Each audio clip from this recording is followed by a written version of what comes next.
Sambat, kembali lagi dan gua Andromeda 2K. Dan kali ini kembali lagi dengan Sambat Podcast. Dan Sambat Podcast kembali untuk balapan MotoGP ya. Karena minggu ini akan ada balapan MotoGP untuk ronde ke-6 yang akan dilaksanakan di sirkuit Mugello ya, di Italia. Lebih tepatnya di daerah pegunungan Tuscany ya namanya ya. Jadi bisa dibilang merupakan sirkuit di daerah pegunungan lah, pedesaan ya. Ya karena emang wajarnya begitu sih, kalau sirkuit itu lebih enaknya di daerah countryside. Kalau di tengah kota itu agak susah ya buat sirkuit permanen ya khususnya ya. Kalau sirkuit jalanan ya street race pasti harusnya di kota sih, oke? Nggak perlu berlama-lama lagi. Gua sedikit menjelaskan ya, sedikit aja tentang sirkuit Mugello ya. Oke, inilah dia. Jadi untuk balapan kali ini namanya itu Grand Premio d'Italia Oakley ya, yang akan dilaksanakan di sirkuit Mugello. Nah, sirkuitnya ini panjangnya 5,2 km dengan total 15 tikungan ya. Dibagi menjadi 6 tikungan ke kiri dan 9 tikungan ke kanan. Dengan lebar 14 meter. Nah, longest straightnya, jalanan lurus terpanjangnya itu menyentuh angka 1141 meter. Jadi 1 km lebih. Bisa dilihat dari gambarnya itu, tikungan lurusnya, yaitu berarti finish straightnya itu terbentang dari tikungan 1 ke hampir menuju ke tikungan 8 ya. Jadi lumayan jauh, lumayan panjang trek lurusnya ya. Oke, jadi ini bener-bener spot yang sebenarnya kurang menguntungkan sih bagi yang mendapatkan pole position ya. Iya, karena kalau trek lurus yang panjang buat pole position takutnya bakal ada yang slipstream dari belakang dan ngambil posisi pertama. Oke, tapi dengan power Ducati seandainya dapat pole, wah ini sih susah juga buat nyalip ya. Oke, nggak perlu berlama-lama lagi, gue masuk ke tikungan pertama ya.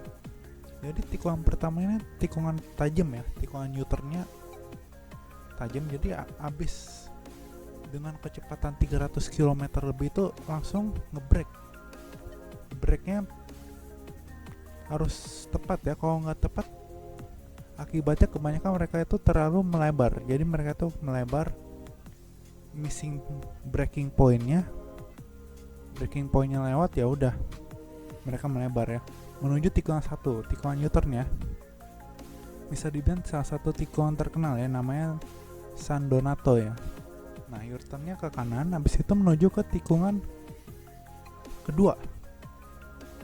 Tikungan kedua ini bisa dibilang cukup tikungan yang untuk motor ya, ya pelan lah, pasti masih bisa buat overtake ya. Tikungan 2 belok ke kiri ya, namanya Luco. Kemudian menuju langsung tikungan 3. Tikungan ketiga itu belok kanan, jadi zigzag ya. Zigzagnya itu pun juga nggak terlalu langsung kiri kanan, nggak, ada jeda dulu, jeda baru belok lagi. Oke, tikungan 3 namanya Poggio Secco ya, kalau salah pronounce-nya mohon maaf. Kemudian ini agak trek lurus, sedikit agak panjang ya, menuju ke tikungan 4 ya. Tikungan 4 ini merupakan mirip seperti tikungan 2 ya sebelumnya. Tikungan kedua sebelumnya itu kan ke kiri juga, nih sama juga ke kiri. Kemudian menuju tikungan kelima ya, kanan. Jadi zigzagnya itu bukan cuma 2 sama 3, jadi ada tikungan 4 sama 5 lagi ya. Jadi di nama tikungan 4 itu Materassi dan tikungan kelima itu Borgo San Lorenzo. Jadi zigzagnya itu ada bagian keduanya di tikungan 4, tikungan 5 ya. Kemudian trek lurus lagi, sama antara jeda antara 3 ke 4 kan ada trek lurus. Ini juga menuju tikungan 5 ke 6 itu ada trek lurus lagi. Menuju tikungan ke-6. Nah, tikungan ke-6 ini turun ya. Turun bukit. tapi nggak seterjal si Portugal ya, Portimao waktu itu ya. Nggak, ini masih wajar ya. Menuju tikungan yang turunan ke kanan, nama tikungannya ini tikungan Casanova ya, Casanova. Ke kanan, habis itu langsung ke kiri lagi. Ke kirinya ini agak cepet ya, karena habis belokan itu langsung tancap gas lagi. Menuju tikungan 7, Savelli ya. Nah, setelah itu ada 2 tikungan itu yang namanya sama ya. Tikungan 8 sama 9 itu bentuknya tuh N. Ya. N atau mungkin U terbalik ya, terserah kalian mau disebutnya apa ya. Nah, dimulai dari tikungan ke-8 itu beloknya ke kanan. Terus ada jeda sedikit aja tarik lurus, kemudian menuju tikungan ke-9. Nah, tikungan ke-9 itu naik ke atas. Ya jadi tanjakan lah ya, tanjakan ke atas. Nah itu yang namanya tikungan Arrabbiata ya. Nama kedua tikungannya sama Arrabbiata, cuman bedanya itu pakai nama angka. Tikungan 8 itu Arrabbiata 1, tikungan kedua Arrabbiata 2 ya. Itu tikungan ke-9 Arrabbiata 2. Jadi tikungan 8 Arrabbiata 1. Nah, itu biar gampang. Kemudian habis Arrabbiata 2 ada trek lurus lagi. Sedikit trek lurus, kemudian menuju tikungan ke kanan dan ke kiri, zigzag lagi nih. Zigzagnya itu sama, mirip-mirip seperti 45 dan 2 dan 3 ya. Cuman bedanya di sini belok kanan duluan ya. Jadi tikungan 10 belok kanan namanya Scarperia, menuju tikungan ke 11 namanya Palagio. Nah, habis itu menuju ke U-turn. Nah, U-turnnya ini cukup pelan ya, tapi lebih pelanan San Donato sih sebelumnya ya. Menuju tikungan ke 12 namanya Correntaio ya, benar namanya. Mohon maaf kalau salah ngomong ya. Nah, habis itu menuju ke tikungan 13-14 zigzag lagi. Jadi di Mugello ini banyak yang zigzag ya. Nah, tapi kalau zigzagnya di sini tuh lebih cepet. Tikungan lebih cepet, kiri kanan langsung. Oke, nama tikungannya tuh Biondetti ya. Jadi 13-14 itu cuman dibedakan dengan angka. Jadi tikungan pertama yaitu tikungan 13 itu Biondetti 1, tikungan kedua tikungan 14 Biondetti 2. Oke. Habis itu ada trek lurus yang lumayan agak panjang menuju tikungan 15 ya. Tikungan ke-15 itu U-turn. U-turnnya itu agak pelan ya, soalnya dia nurun. U-turnnya itu nurun buat masuk ke finish line-nya. Jadi itu tikungan terakhir. Nama tikungannya itu Bucin Chicane namanya. Cukup terkenal sih namanya. Oke, jadi itu sekilas buat apa tuh namanya, sirkuit Mugello ya di Tuscany, Italia. Oke. Sebelum gue membahas sedikit lagi tentang Mugello, gue sedikit membahas tentang Ducati ya sekarang ya. Mungkin kalian tahu kalau Mugello itu merupakan kandangnya Ducati, karena Ducati asalnya kan Italia ya. Dengan kemenangan Jack Miller 2 kali berturut-turut di Jerez dan Le Mans, itu dia bisa dibilang mendapatkan sebuah berkah lah ya, hadiah.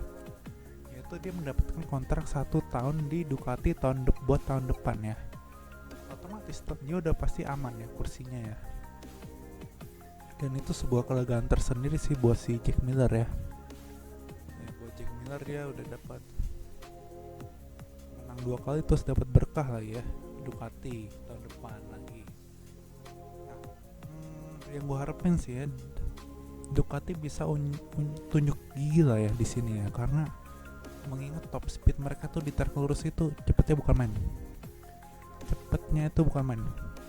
Kalau nggak salah rekor Ducati itu dipegang oleh Pramac ya, 362 km per jam, itu cepet loh. Bahkan di RS-nya MotoGP di RS lagi. Di RS-nya Formula One aja kayaknya nggak nyampe deh segitu deh. Kayaknya lebih rendah ya seingat gue ya. Makanya ini luar biasa nih kecepatan MotoGP tahun ini emang benar-benar cepet. Cuman sayangnya Dorna nggak tinggal diam, mereka itu apa ya, sedikit merencanakan sesuatu ya, karena dengan kecepatan seperti itu sedikit terlalu bahaya menurut mereka ya sedikit terlalu bahaya karena bisa mencelakakan pembalapnya sendiri. Jadi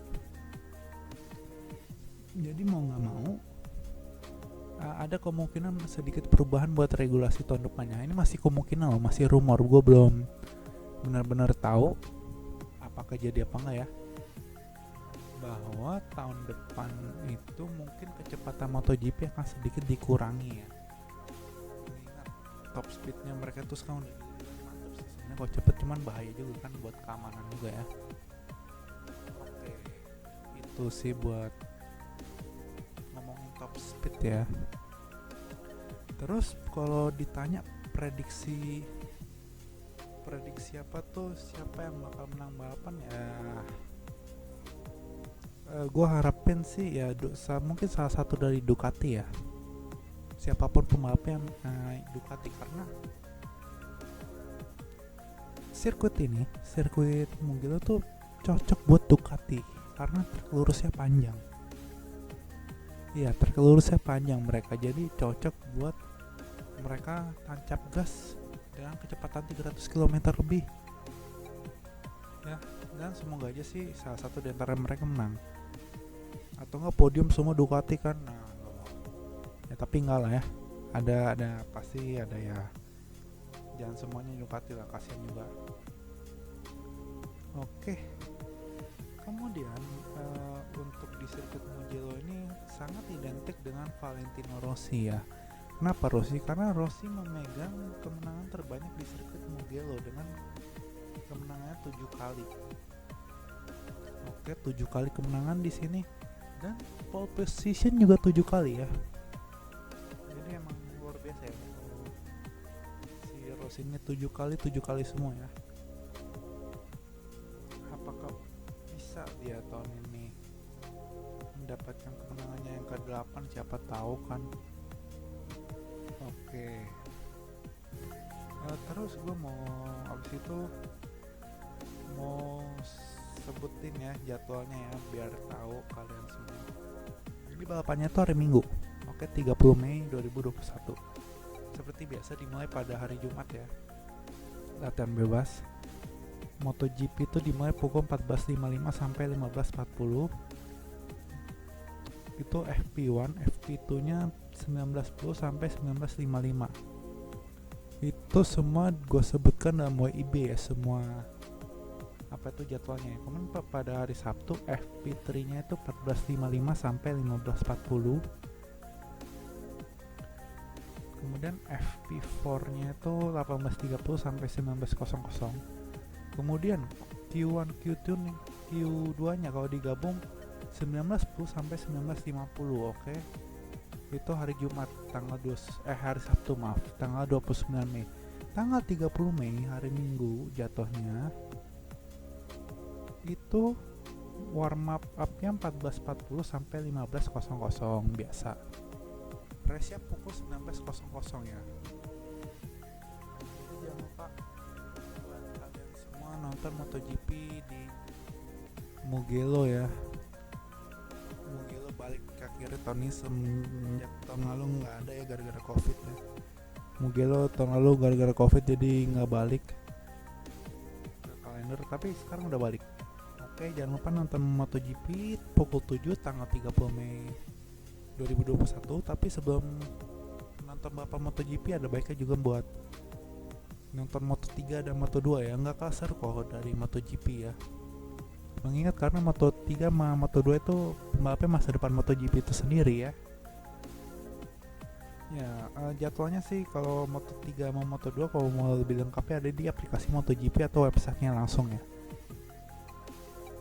Yang jelas mereka tuh sebelum MotoGP untuk balapan di Mugello ini ya. Oke, sepertinya itu aja ya untuk preview GP Mugello tahun 2021 ya. Jangan lupa buat nonton MotoGP hari Minggu tanggal 30 Mei 2021 pukul 19.00. waktu Indonesia Barat. Dan jangan lupa like, comment, subscribe ya. Udah sampai lupa gue ya, udah lama nggak podcast ya. Tapi yang paling penting, nah ini gue ingat nih, kalau paling penting enjoy. Oke, terima kasih, sampai ketemu di Sambat Podcast berikutnya. Dadah.